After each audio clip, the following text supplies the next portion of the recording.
हमके तोहरा से प्यार नहीं है कि हम कैसे कहें हमके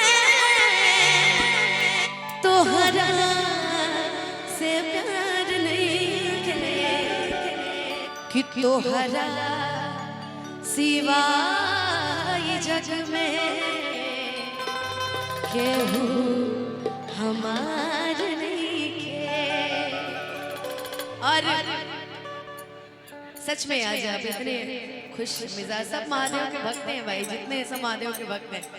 बड़ी तारीफ सुनी है समस्तीपुर वालों के। क्या जी कि अखिया लड़ल बजब से दिल में करार नहीं है, अखिया लड़ल बजब से दिल में करार नहीं है।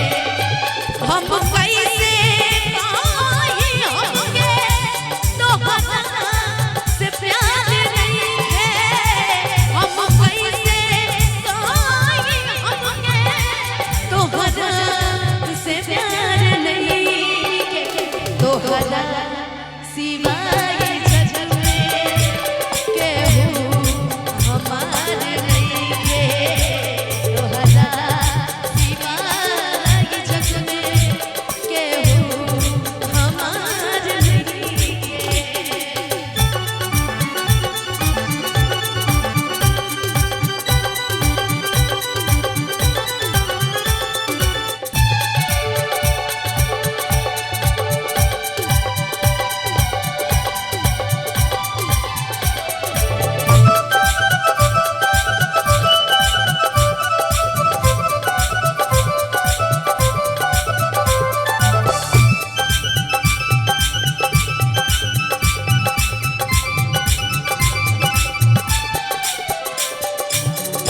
पहिले नहाल कबो ऐसन रहे दिल के, कुछ बुझात नहीं है तोहसे कहाँ गइल बदल के, कुछ बुझात नहीं है तोहसे कहाँ गइल बदल के।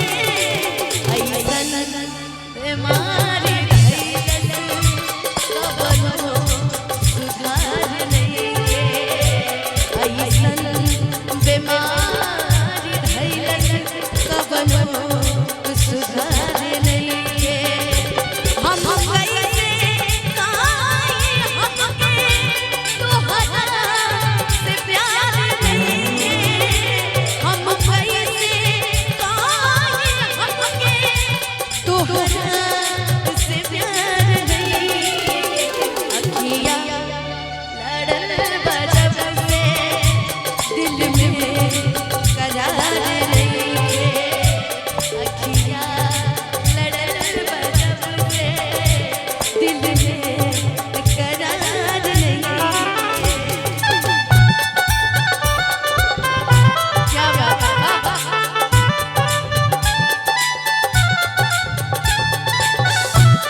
कबनो सुधार